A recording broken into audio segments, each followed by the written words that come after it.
What's up, Chooms? Welcome back to the video. So we have a little mini Cyberpunk TCG update for you with the new reveal and all that, which helped clarify some things. And I think we got more information to work with. It's late, whatever. I want to get this video out, so this is what you get. Anywho, on the left here, we have the corporate exile card that we got from the hype trailer. And over here on the right in the middle of the screen, we have what was released yesterday, which is corporate exile, but definitely far more polished and finalized. Obviously, I don't want to say it's 100% final, but I'm pretty sure it's at least 90% finalized. And the key differences here, top left, we now have a cost with an Eddie symbol underneath, where you can see there wasn't one before. And then as we go down to the text box, we now see corporate exile's subtypes, which is Merc and Corpo. And then we have the text box of her ability, Go Solo, which if you look at the one on the left from the hype trailer, that one also says solo. The previous V had the first time your opponent discards a card from the top of their deck each turn, you may draw a card.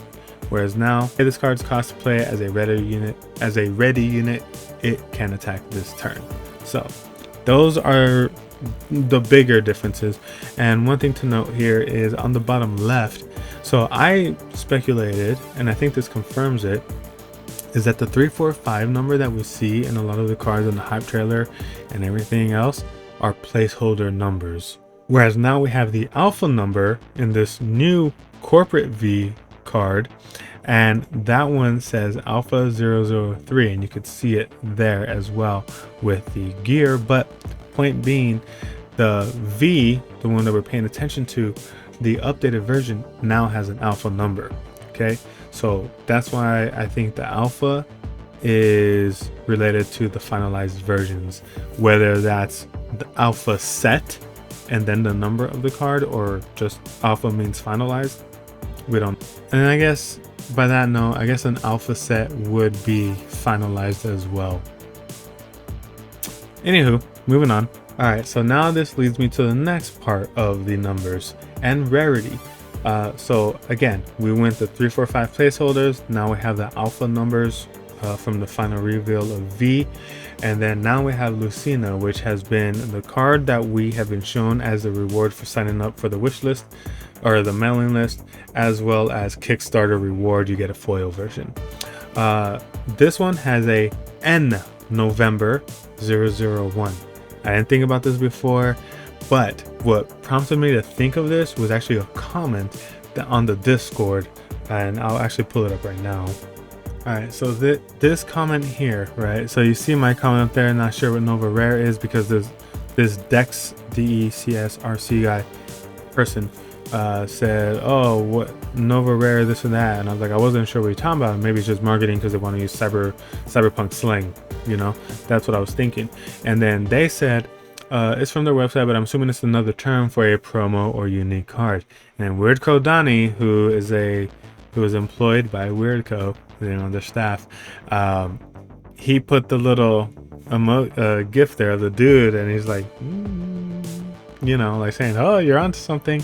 That's what that is signifying to me.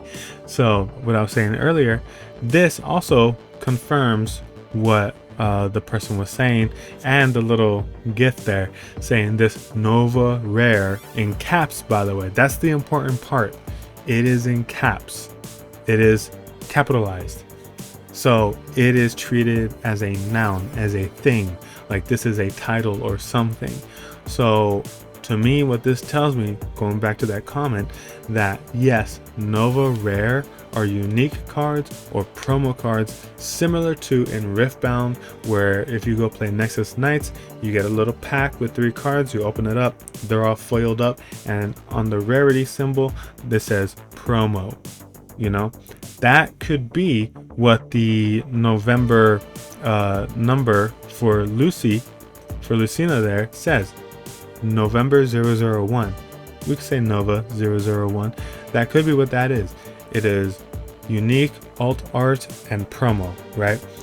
Now the question is will this alt art be available in the packs in general, or is it something that you have to either get from exclusively through the Kickstarter, or can you go play at Nexus nights or whatever they call those nights, where you go to your local game store, play games, and they give you a little pack to open up, right?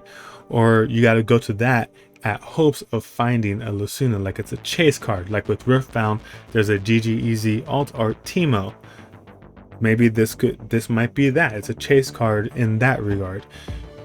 Either way, it's the November number at the bottom left, November whatever 001 signifies Nova Rare. That is what this is confirming to me. So we have 345s are placeholders. The alpha numbers, as we see on the revealed V that was revealed yesterday, alpha 003, that is alpha set, or just finalized version of the card. I'm pretty sure it's set though, because now that I think about it, if they just never changed it from alpha, like, you know, they would have to stop at 999 cards and then just start going to Bravo, I guess. Anyways, yeah, so I'm pretty sure alpha is just alpha set. So the first set we're gonna get is an alpha set. That's what I'm now assuming that. And then Nova Rare is Nova, but Lucina, what we see here. And bear in mind, the Lucina, this alt art, what have you, we have no confirmation on how finalized this is. Okay, so maybe that Nova 001, that might go away, but also the art might be different, everything else might be different, because it doesn't have any actual like mechanics showing on the card itself. And for all intents and purposes, I'm assuming that Lucina will be playable in your deck. Like, otherwise, yeah, I just don't see why. Like, the closest thing to a mechanics that we have is the keyword overclocking, but that's it. And then we have the ×2 at the top right, and she's a legend, so clearly she's supposed to be played. But for all intents and purposes, from what I'm seeing here, she is currently very, very much not finalized. Just keep that in mind. Art might change, everything else might change, so on and so forth. But from a rarity standpoint, as of right now, November 001, bottom left, as shows on Lucina, that is Nova Rarity. That is an actual rarity in the Cyberpunk TCG game. The most sought after rarity, essentially. Okay, so the next thing I want to talk about is this post from today, January 9th, where they put, be ready to change your strategy on the fly. Legends are among the most flexible cards available, whether they're assisting allies, earning eddies, or just squashing your enemies. So this is actually giving me more information, at least I'm assuming more information than maybe what they think, because one, changing your strategy on the fly, that tells me that there has to be multiple win conditions.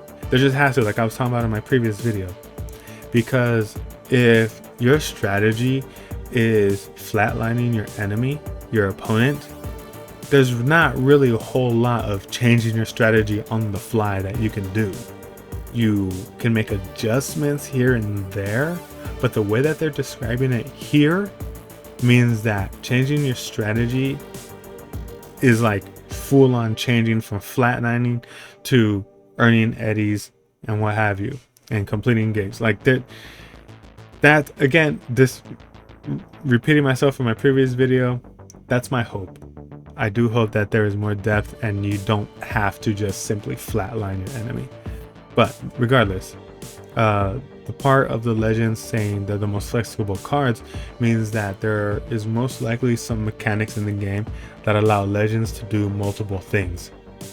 So, meaning, as it says here, assisting allies, earning eddies, or just squashing your enemies. So maybe there's a way where they're set as active, means like they're played like an actual unit or something like that, or maybe they're in a passive state. Maybe there's even like a zone that they go in where they're inactive for X amount of turns, and in those turns they're helping you build up your resources, your eddies, or maybe some sort of assisting allies thing. I don't know, but to me that's That's what this is telling me. It's giving a tease to multiple game mechanics, and again, I'm hoping multiple win conditions. So now the last thing I want to touch on is Discord numbers, and I know this shit isn't scientific. I know that, okay, but I just wanted to highlight it because it shows that the interest is there. I just took these screenshots as of 10:20 p.m. January 9th. Okay, so that said, CTCG has 38,000 members, Riftbound 32,000 members. So already Cyberpunk has surpassed Riftbound by 6,000 members, and this is without gameplay, without any mechanics, with very little card reveals, right? And it makes sense. It makes sense. And if you're wondering how it makes sense, think of where these games came from individually, right? Cyberpunk was a tabletop game. My first introduction to Cyberpunk was 2077, and then I watched Edge Runners, loved all of it, right?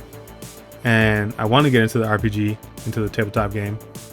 Conversation for another day. The point is, it was born from a tabletop gaming, which does consist of card games as well. So the fan base already sort of has that baked in. Like, there's multiple like tabletop games, and then the books, like a lot of the content of Cyberpunk is physical media. A lot of it. Yes, 2077 and Edge Runners have a whole new like fucking group of fans that came to the universe, but the universe by and large is physical.